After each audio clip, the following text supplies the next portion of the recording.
What's up, everybody? This is another video from the Trucker Forum, right? So you saw the thumbnail and we're talking about dispatchers, right? Just dispatchers are driving you up the wall.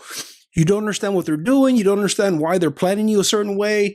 There's a bunch of questions. So especially this video is going to be kind of geared towards like the new driver, like the driver that kind of just started. They're on their own now. Usually when you go with your mentor, right? When you start driving a truck, you go with a mentor. And at the very beginning, like the way they get dispatched is not going to be the way a rookie driver is going to be dispatched. It's just not the way it works.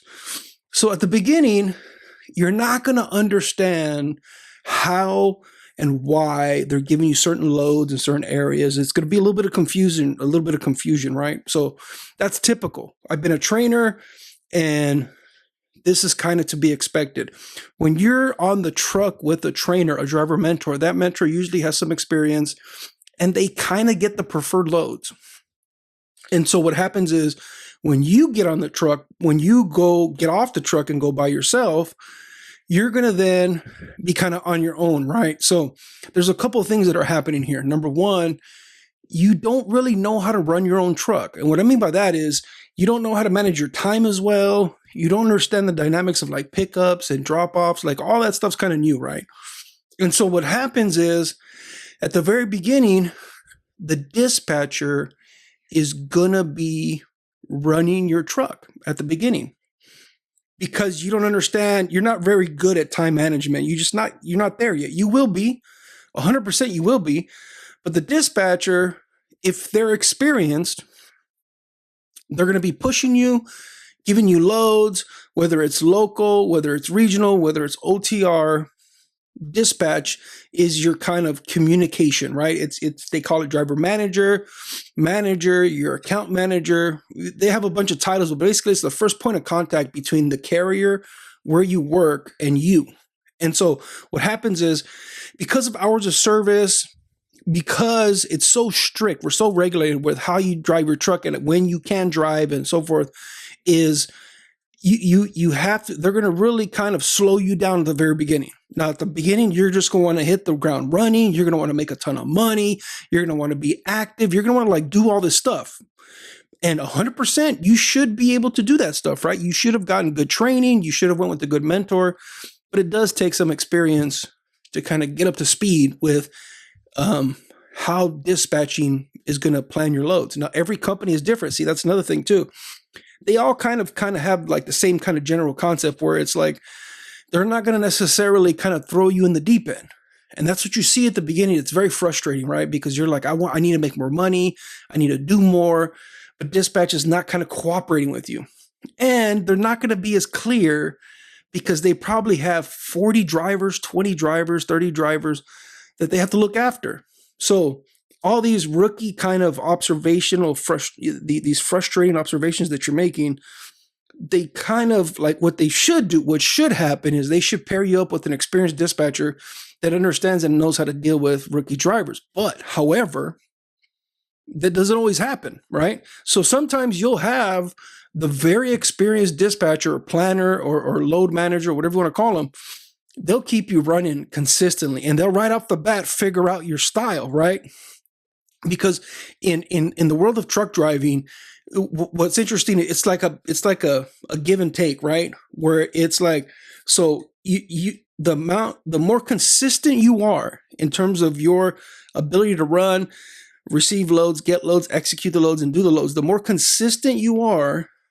Now that doesn't mean the better you are, just the consistency in your behavior forces them to kind of adjust towards you.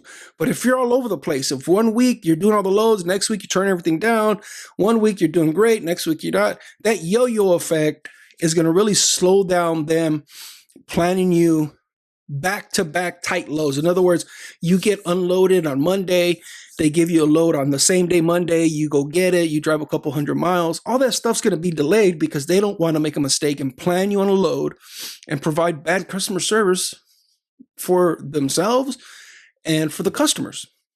That's what it boils down to, right? We got to take care of the customers. And so in the world of dispatching, at the very beginning, it's going to be difficult for you to get consistent runs back to back to back to back to back. Now, as you go along more in your career, you will be able to get that, right? And then you have some dispatchers are inexperienced, so they don't really understand the game either. They're being trained, they're learning. So I think a big, powerful aspect of being a new truck driver and understanding dispatchers or load managers or planners or regional managers is understanding that you're both at this point where you haven't synced up with what your experience level is, what your capabilities are, and how you run the truck versus even them have what kind of experience levels they have. So I would say that the way to kind of cut through that as much as you can is just communication. You talk to them. Sometimes you got to let them know that, hey, I'm a rookie driver. I'll do what needs to be done. Help me out a little bit. Maybe I don't understand as much. You just have to be able to like do that, right? Like you have to be okay with being like really, you have to communicate a lot because you have to be able to set expectations where it's like, if you have a low week, let's say you have a week where you make like $800 and it's not what you expected, you should have a phone call with your manager, say, what did I do wrong? Where did I mistake? I know I'm a new driver. Where's my mistakes at? If you could take a look at my hours of service, if you could take a look at how I did things, it doesn't have to go into super detail, but if you could just kind of see what's going on, you can kind of help me understand where my mistakes are at. And then you also have to kind of examine yourself where you made your mistakes at. If you're the type of person where you're not going to examine like where you went wrong with this, you got to go back in the timeline, right? Go back in your hours of service. Like, okay, what did I do Monday? Was I ready for work? Did I get a reset in? Do I have all the available hours? Did I communicate that? Did I put that in the computer system? Did if I waited 6 hours to get a load, did I call them? Did I follow up? Did I send a message? What did I do to communicate that I'm ready for work? Right? If you didn't do those things, then sometimes you do get skipped up. Some companies have so many drivers that it's up to you to communicate that you're ready and available and you're ready to go to work. So that's where sometimes like the frustrating aspect of dispatching from a driver standpoint, especially if you don't understand what's going on, it could be really kind of detrimental to your paycheck. Obviously, dispatchers have certain metrics that they have to kind of, get to, right? They have to kind of like, they have to like be successful too. So they're going to push you sometimes where you don't kind of understand it, but it is up to you as a driver to be able to communicate the fact that you are a new driver and you got to be able to examine this on a weekly basis. You can't go 3 months and then say, oh, I'm not making enough money. You shouldn't let it go more than a week. I would not let it go more than a week. And then you can examine but see, a lot of this stuff is self-reflection where you ask yourself, was I available? Was I ready? Did I tell them? And I think I've already said this, but it's a huge issue. And I can go further into this, but I wanted to make this like a 10-minute video where you can kind of get the gist of it. So as a rookie driver, a new driver, dispatching is going to be kind of odd. Because if you're not used to the world of trucking or dispatching or like where they're sending trucks out, sometimes more experienced drivers are going to get the loads and a lot of experienced drivers. So like if we reverse a little bit and you go back to when you were with your mentor, that person's going to get all the loads. They're going to get the preferential loads because they want to expose you to as much as possible and they want to keep you moving because that driver probably makes a little bit more experience, more capable, and they could laser focus on what they're doing. And they could be their precision for their execution goes up. It goes up dramatically.